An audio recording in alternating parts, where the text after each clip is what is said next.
India को आज the so called third world country कहा जाता है। एंगस मेडिसन जैसे कुछ इकोनॉमिक हिस्टोरियन का मानना है कि हमारी जीडीपी वर्ल्ड की जीडीपी के 24.4% थी 1500 सदी तक, लेकिन उसके बाद इंडिया में कुछ ग्रो नहीं हुआ क्योंकि हमने इंडस्ट्रियल रेवोल्यूशन मिस कर दी। पर मिस्टर मेडिसन उस वक्त तो हमारे पास Asia, Europe, Africa, middle east में फैला हुआ बिजनेस था। बंगाल, उत्तर प्रदेश, गुजरात, तमिलनाडु, कर्नाटका एक्सेट्रा रीजन में बसा हुआ textile, ship building, handicraft, cotton etcetera का जमा हुआ बिजनेस था। इतना ही नहीं, आज से करीब 700 साल पहले जब Italian merchant Marco Polo India आए थे, तब उन्होंने इंडिया को दुनिया की सबसे धनी और सुंदर देश कहा था। ये भी कहा था कि दुनिया में सबसे ज्यादा मोती और दूसरे जेम्स इंडिया में ही पाए जाते हैं। इंडिया में पहले कितनी वेल्थ थी इसका अंदाजा इस बात से भी लगाया जा सकता है कि 1600 सदी में मुगले आजम अकबर को हर साल 17 मिलियन पाउंड का टैक्स मिलता था और 1700 सदी में औरंगजेब को 100 मिलियन पाउंड का टैक्स मिलता था, जबकि उसके 150 से 200 साल के बाद भी ब्रिटेन के पास कुल मिला के सिर्फ 16 मिलियन पाउंड थे। 100 मिलियन पाउंड को अगर हम इन्फ्लेशन एडजस्ट करके 2023 में कैलकुलेट करें तो ये बनता है 1,35,827 करोड़ 34,16,493 रुपीज। अब अगर इतना पैसा आपके पास आ जाए तो आप किंग चार्ल्स को भी बेगर कर सकते हो उनका बकिंगम पैलेस खरीद के। लेकिन फिर सवाल आता है कि हमारी इकोनॉमी इतनी गिर कैसे गई, और इसीलिए आज हम शुरू से लेके 2023 तक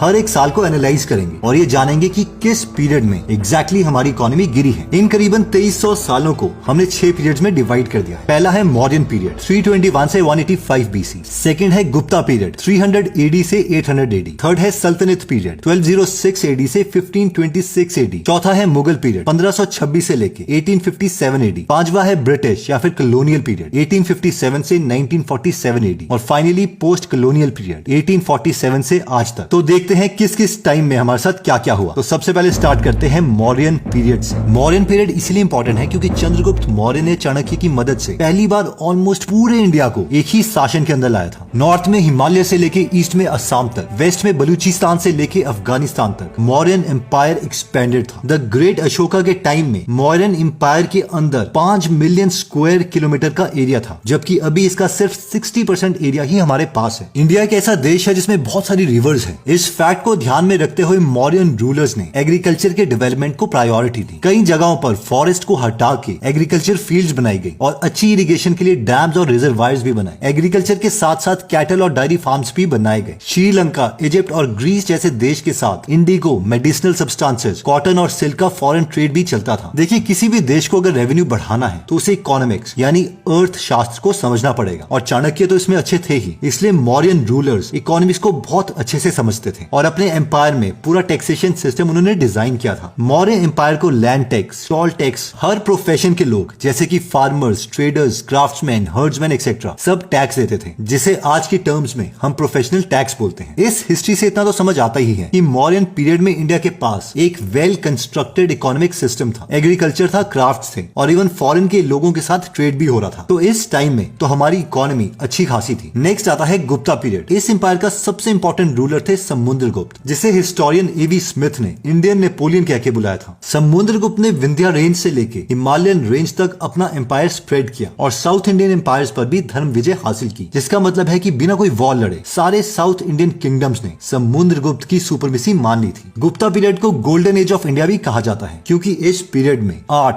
आर्किटेक्चर, लिटरेचर और साइंस इन सभी फील्ड में इंडिया बहुत आगे बढ़ा। फॉर एग्जाम्पल, गुप्ता पीरियड में ही आर्यभट्टा ने डिस्कवर किया था कि अर्थ अपनी एक्सिस के ऊपर और सूरज के चारों तरफ घूमता है, और उन्होंने ही जीरो का आविष्कार किया था। आर्ट में टेराकोटा यानी फायर क्ले के बर्तन, स्टोन और मेटल क्राफ्ट का भी काफी डेवलपमेंट हुआ। इकोनॉमिक पर्सपेक्टिव से भी हमारा ग्रेट एडवांसमेंट हुआ फॉरेन ट्रेड में, जैसे कि उस वक्त इंडिया ईस्ट कोस्ट से नॉर्दर्न इंडिया और साउथ ईस्ट एशिया के साथ ट्रेड कर रहा था, और वेस्ट कोस्ट में मेडिटेरियन रीजन और वेस्टर्न एशिया के साथ भी ट्रेड कर रहा था। सेंट्रल एशिया तो खालिस्तान, जो कि आज का अफगानिस्तान, उज्बेकिस्तान और ताजिकिस्तान है, काराकोरम रेंज और कश्मीर के रूट से चाइना के साथ भी ट्रेड चल रहा था। सदर्न इंडिया में मिला तंग डायनेस्टी का क्वाइन और चाइना के कैंटन में मिला गुप्ता पीरियड का क्वाइन, कॉइन इस बात का सबूत है। उस वक्त कोई IMF या वर्ल्ड बैंक जैसी ऑर्गेनाइजेशन तो थी नहीं, इसलिए उस टाइम एग्जैक्टली हमारी GDP क्या थी इस बात का अंदाजा लगाना मुश्किल है। लेकिन एंगस मेडिसन जो जाने जाते हैं पूरी वर्ल्ड की GDP को कैलकुलेट करने के लिए 1 AD से आज तक, उनके अकॉर्डिंग 1 AD में इंडिया और चाइना का पर कैपिटा GDP $450 था, यानी चाइना और इंडिया की GDP उस वक्त ऑलमोस्ट इक्वल थी। इसके बाद आता है post Gupta period. Gupta empire के खत्म होने के बाद करीब 400 साल तक इंडिया में कोई भी स्ट्रॉन्ग किंगडम नहीं बन पाया, लेकिन पूरी दुनिया को यह पता चल गया था कि इंडिया सोने की चिड़िया है और इसीलिए इस चिड़िया को लूटने के लिए सारे इन्वेडर्स आने लग गए। पहले आए मोहम्मद बिन कासिम, फिर मोहम्मद गजनी और आखिर में मोहम्मद गौरी। इंडिया के पास उस वक्त कितना पैसा था इसका अंदाजा इस बात से लगाया जा सकता है कि मोहम्मद गजनी ने 18 बार इंडिया को अटैक किया और सिर्फ सोमनाथ टेम्पल से ही उन्होंने 20 लाख दिनार को लूटा, जिससे अगर इन्फ्लेशन एडजस्ट ना भी करें तो भी अमाउंट बनता है 53 करोड़ 85,82,630 रुपीज। और आप सोच सकते हैं कि कंपाउंड करके ये अमाउंट कितना बनेगा। लूट मार का ये दौर चलता रहा जब तक 1206 AD में स्लेव डायनेस्टी नहीं आई। इसको स्लेव डायनेस्टी या दासों की डायनेस्टी इसलिए कहा जाता है क्योंकि इसके फाउंडर कुतुबुद्दीन ऐकब एक दास हुआ करते थे मोहम्मद गौरी के। नेक्स्ट आता है सल्तनत पीरियड। सल्तनत पीरियड जाना जाता है 5 मुस्लिम डायनेस्टीज के नाम से। First slave dynasty, second Khilji dynasty, third Tughlaq dynasty, fourth Syed dynasty और फिफ्थ लोडी डायनेस्टी। सुल्तानों के आने से पहले ही राजपूत और तोमरों ने दिल्ली को अपना कैपिटल बना दिया था और एक कमर्शियल सेंटर में कन्वर्ट कर दिया था। इंडियंस के साथ बेशक कुछ हो रहा हो, लेकिन इकोनॉमिक पर्सपेक्टिव से सल्तनत पीरियड इंपॉर्टेंट है एग्रीकल्चर में खोज, इंटरनल ट्रेड और फॉरेन ट्रेड के एक्सपेंशन के लिए। ये लोग सारा ट्रेड करते थे सी रूट्स के जरिए। कैम्बे और मलबार कोस्ट से ईरान, येमेन और ईस्ट अफ्रीका के साथ ट्रेडिंग चलती थी। ट्रेड किया जाता था कॉटन और लाइनन के कपड़े, कारपेट्स, ड्रग्स, जेम्स और पर्ल्स के लिए। इंपोर्ट में आता था copper, quicksilver, rose water, gold, silver, woollens, coloured velvets और एलम एंड सैफरन। इस टाइम पर गोल्ड, सिल्वर और कॉपर के कॉइन्स बनाए गए। गोल्ड कॉइन्स होने का मतलब था कि एम्पायर इकोनॉमिकली बहुत स्ट्रॉन्ग है। सल्तनत पीरियड में इंडियन एग्रीकल्चर में पर्शियन व्हील देखने को मिले, जिससे सिंचाई अच्छी होने लगी। इसकी वजह से जो कैश क्रॉप थी, यानी वो फसल जिसे विदेश में दे के पैसा आता है, उसकी प्रोडक्शन भी अच्छी होगी। मुस्लिम ट्रैवलर इब्न बतूता जो कि उस वक्त इंडिया आए थे, उन्होंने कहा कि भारत की मिट्टी इतनी फर्टाइल है कि इसमें साल में 2 बार राबी और खारिफ की खेती की जा सकती है और 3 बार चावल बो जा सकते हैं। अपनी राइटिंग्स में उन्होंने ये भी लिखा कि दिल्ली दुनिया की सबसे बड़ी मार्केट है। इसके बाद आता है मुगलों का दौर और ऐसा माना जाता है कि इस टाइम पर इंडियन इकोनॉमिक ग्रोथ के टॉप पर था। मुगल रूल के इस कामयाबी का रीजन था इसका विशाल आकार, जो कि ऑलमोस्ट 90% ऑफ एशिया था। अफगानिस्तान से लेकर बे ऑफ बंगाल और गुजरात से लेकर नॉर्दर्न डेक्कन तक अकबर का ही एम्पायर फैला हुआ था और इसी के साथ मुगलों ने पूरे रियासत में यूनिफॉर्म कस्टम और टैक्स एडमिनिस्ट्रेशन को इम्प्लीमेंट किया। इस वक्त इंडिया की GDP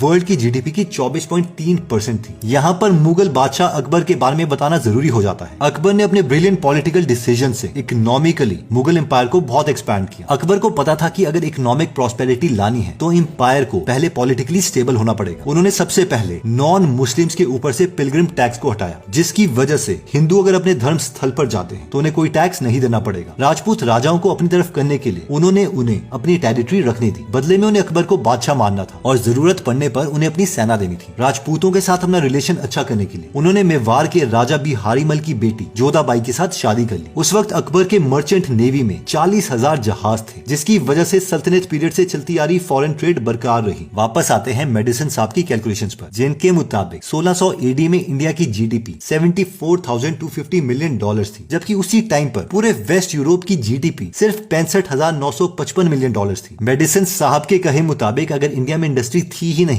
तो ये GDP कहां से आई, और अगर इंडिया में इंडस्ट्री थी ही नहीं तो सल्तनत पीरियड से मुगल पीरियड तक इंडिया एक्सपोर्ट कैसे कर रहा था। अब मेडिसन साहब ब्रिटिश थे तो शायद कंप्लीटली अनबायस्ड नहीं रह पाए। वो ये बताना भूल गए कि इंडिया में बीच में ब्रिटिश भी तो आए थे ट्रेड करने के लिए। ब्रिटिश पीरियड ही वो पीरियड है जब हमारी सारी GDP डिक्लाइन हुई। British period 1757 to 1947 AD। Britishers 1600 AD में इंडिया में आए थे as a East India trading company के भेष में, लेकिन उनकी नजर सिर्फ हमारी बेशुमार दौलत पर थी। ब्रिटिशर्स के आने से पहले भी हमारे देश में इंडस्ट्रीज थी और फॉरेन ट्रेड चल रहा था। यह हमें इसीलिए पता है क्योंकि इंडिया में cotton and silk fabrics, sugar, jute, die stuff, mineral और मेटेलिक प्रोडक्ट जैसे कि आर्म्स, मेटल की चीजें वगैरह, ये सब मैन्युफैक्चर होती थी बंगाल के ढाका और मुर्शिदाबाद में, बिहार के पटना, गुजरात के सूरत और अहमदाबाद और मध्य प्रदेश की चंदेरी में। इतना ही नहीं, यूपी के जौनपुर, वाराणसी, लखनऊ और आगरा में हमारी टेक्सटाइल की इंडस्ट्रीज थी। महाराष्ट्र, आंध्रा और बंगाल सेंटर था शिप बिल्डिंग इंडस्ट्री का। अब देखते हैं ब्रिटिशर्स ने इन इंडस्ट्री का किया क्या। पहले बात करते हैं टेक्सटाइल इंडस्ट्री की। इंडिया में बनी टेक्सटाइल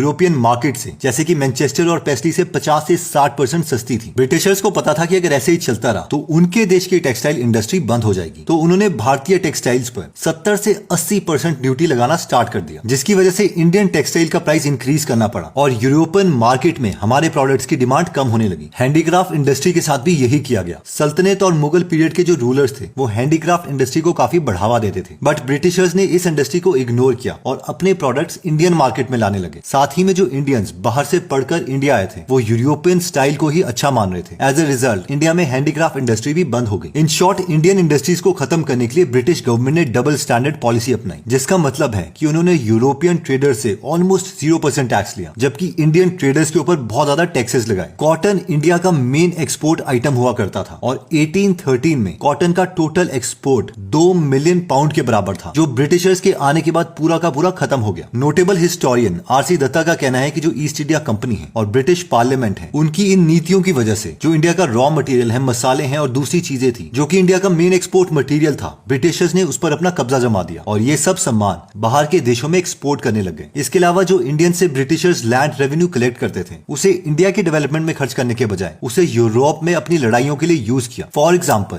फर्स्ट वर्ल्ड वॉर के दौरान इंडिया से $20 बिलियन निकाले गए इन लड़ाइयों को लड़ने के लिए। East India company double profit कमाने के लिए पहले हमारे से ही टैक्स लेती थी और उसी टैक्स में से इंडियन प्रोड्यूसर्स को कुछ पे कर देती थी, यानी उनकी कुछ पेमेंट नहीं जाती थी। इसके अलावा इंडिया से सामान इंग्लैंड में शिफ्ट होता था और इंग्लैंड से बाकी देशों में डबल प्राइस पे उसे बेचा जाता, यानी कि डबल प्रॉफिट। इसके साथ यहाँ चोरी किया गया सामान तो था ही, जैसे कि कोहिनूर, टीपू सुल्तान की अंगूठी, इवन की शाहजहां के वाइन कप्स। तो फिर ये एग्जैक्टली हमें लूटा कितना गया है? जाने माने इकोनॉमिस्ट उत्साह पट्टायक की रिसर्च बताती है कि 1765 से 1938 तक ब्रिटिशर्स ने इंडिया से $44.6 ट्रिलियन निकाले। ये इतना पैसा है कि जो कि इंग्लैंड की एनुअल जीडीपी से आज भी 17 गुना ज्यादा है। पर यहाँ पर लूट की कहानी खत्म नहीं होती। केजीएफ मूवी तो आप लोगों ने देखी होगी। मूवी की कहानी फिक्शनल है, पर केजीएफ ये जगह हकीकत है। केजीएफ का मतलब है कोलर गोल्ड फील्ड, जो बैंगलोर से 90 किलोमीटर दूर स्थित है। 1799 में टीपू सुल्तान को हराने के बाद ये जगह ब्रिटिशर्स के हाथ आई। उसके बाद 121 साल तक ब्रिटिशर्स वहां से सोना उठाते रहे। माना जाता है कि 30,000 इंडियन लेबर्स की मदद से 900 टन गोल्ड निकाला गया और ब्रिटिश भेजा गया। 900 टन गोल्ड, जो कि आज की डेट के मुताबिक 5427566487000 रुपीस है। इतने पैसे से आप मुकेश अंबानी की एंटीला जैसी 36 बिल्डिंग्स खरीद सकते हैं। क्यों लग रहा है ना कि कोहिनूर तो कुछ भी नहीं है। उस वक्त तो नेचर ने भी ब्रिटिशर्स का ही साथ दिया। 1760 से 1943 एडी तक इंडिया को 12 बार मेजर सूखे का सामना करना पड़ा। 12 बार अकाल आने की वजह से 85 मिलियन इंडियंस की डेथ हुई और ऑलमोस्ट ना के बराबर खेती। इन सब वजह से इंडियन की इकोनॉमिक सिचुएशन और भी खराब हो गई। इसका असर देखा गया था जीडीपी पर। 1700 एडी में जिस देश की जीडीपी वर्ल्ड की 27% जीडीपी थी, वो 1950 तक पहुंचते पहुंचते सिर्फ 3% रह गई। और ब्रिटिशर्स ने ये जो डिस्ट्रक्शन करी, इसे उन्होंने नाम दिया डी इंडस्ट्रियलाइजेशन। इकोनॉमिक हिस्टोरियन जैसे कि पॉल बेरोक का कहना है कि 1800 एडी में इंडिया का मैन्युफैक्चरिंग आउटपुट था 19.7 जीडीपी पर कैपिटा, जो 1860 में घट के 8.6 जीडीपी पर कैपिटा हो गया और 1913 में ये और भी घट के सिर्फ 1.4 जीडीपी पर कैपिटा रहा। आखिर में जब इंडिया को ब्रिटिशर से छुटकारा मिला तो 1947 तक पहुंचते पहुंचते हमारी जीडीपी वर्ल्ड की जीडीपी का सिर्फ 2% हिस्सा रह गई थी। शायद अब हमें समझ आया होगा कि इंडिया का इकोनॉमिक सिचुएशन खराब हुआ कैसे। Post colonial period 1947 to 2023 AD, independence के बाद इस सिचुएशन को संभालने के लिए back to back 5 year planning की गई। एग्रीकल्चर, इंजीनियरिंग, इंडस्ट्री, स्पेस और न्यूक्लियर प्रोग्राम्स, साइंटिफिक और टेक्नोलॉजी इंस्टीट्यूट्स पर जोर दिया गया। हालांकि पाकिस्तान और चाइना के साथ चलते बॉर्डर टेंशन की वजह से इंडिया का डिफेंस एक्सपेंडिचर इंक्रीज हुआ। 1965 की इंडो पाक वॉर में इंडिया का डिफेंस बजट $2.13 बिलियन पहुंच गया था, जो टोटल बजट का 3.87% था। साथ ही में हमारी इंक्रीज होती हुई पॉपुलेशन और कमजोर इंफ्रास्ट्रक्चर इंडिया के लिए और सरदर्द बन गया। फिर भी इस दौर में थोड़ी बहुत हमें इकोनॉमिक ग्रोथ दिखी, खासकर इंडस्ट्रीज और एग्रीकल्चर में ग्रोथ देखने को मिला। इंडियन इकोनॉमी में स्टडी ग्रोथ दिखाई देता है 1991 के बाद। ये वो टाइम था जब इंडियन गवर्नमेंट ने लिबरलाइजेशन का रास्ता लिया, जिसका सीधा असर एफडीआई और फॉरेन डायरेक्ट इन्वेस्टमेंट में पड़ा। 1992 में इंडिया की जीडीपी थी $267.52 बिलियन। वही जीडीपी लिबरलाइजेशन के बाद 2012 में इंक्रीज होके हो गई $1.85 ट्रिलियन, यानी 20 साल में 5 गुना। इसके साथ इंडिया का फॉरेन ट्रेड 1990 से 91 तक $43 बिलियन से इंक्रीज होके 2015 2015 में 758 बिलियन यूएस डॉलर पहुंच गया। 1947 का सिर्फ खेती बाड़ी में डिपेंडेंट रहने वाला इंडिया 2012 तक सर्विस और मैन्युफैक्चरिंग सेक्टर में भी महारत हासिल कर चुका था। कंपनीज जैसे कि Infosys, Wipro, HCL, TCS, NIIT etcetera India के मैन्युफैक्चरिंग और टेक्नोलॉजी सेक्टर को आगे बढ़ाती रही। इसका क्रेडिट बहुत हद तक हम नेशनल मैन्युफैक्चरिंग पॉलिसी को भी दे सकते हैं। Steps taken to revive Indian economy after independence। पहले आता है फूड ग्रेन प्रोडक्शन। 1950 में इंडिया का टोटल फूड प्रोडक्शन था 54.92 मिलियन टन, जो कि 2020 से 21 में बढ़कर 305.44 मिलियन टन हो गया। 1991 में जब मार्केट को लिबरलाइज किया गया, उस टाइम इंडिया का फॉरेन रिजर्व था 1.2 बिलियन करोड़। इतने से फॉरेन रिजर्व के साथ इंडिया सिर्फ 3 हफ्ते का इंपोर्ट चला सकता था। थैंक्स टू लिबरलाइजेशन आज फॉरेक्स रिजर्व है 46.17 लाख करोड़, जो कि 5th लार्जेस्ट है पूरी दुनिया में। इतने फॉरेक्स रिजर्व के साथ इंडिया अब 8 महीने तक इंपोर्ट चला सकता है। जो फॉरेन डायरेक्ट इन्वेस्टमेंट है वो 1948 में सिर्फ 256 करोड़ रुपीस थी, जो कि 2020-21 में 81.72 बिलियन डॉलर्स हो गए। इंडिपेंडेंस के बाद मेक इन इंडिया जैसे बहुत अच्छे इनिशिएटिव्स भी लिए गए। 2022 में इंडिया की जीडीपी ग्रोथ 7.2% पहुंच गई थी, पर सच्चाई ये है कि 2023 में इंडिया की पॉपुलेशन अप्रोक्सीमेटली 140 करोड़ है और ये एक डेवलपिंग कंट्री है, जिसका सिंपल सा मतलब है कि यहाँ पर रोजगार कम है। रोजगार कम होने का मतलब है गरीबी। स्टैटिस्टिक्स के अकॉर्डिंग 2021 में 5 करोड़ लोग बेरोजगार हैं, जबकि मुझे लगता है कि नंबर बहुत ज्यादा है, और 8 करोड़ लोग गरीबी में जी रहे हैं। करीब 6.5 करोड़ लोग देश के बड़े बड़े शहरों में स्लम्स में रहते हैं और 22 करोड़ लोग रोज भूखे पेट सोते हैं। तो ये थी इंडिया की इकोनॉमी की कहानी 300 BC से लेके आज तक। हम कब टॉप पर थे, कब हम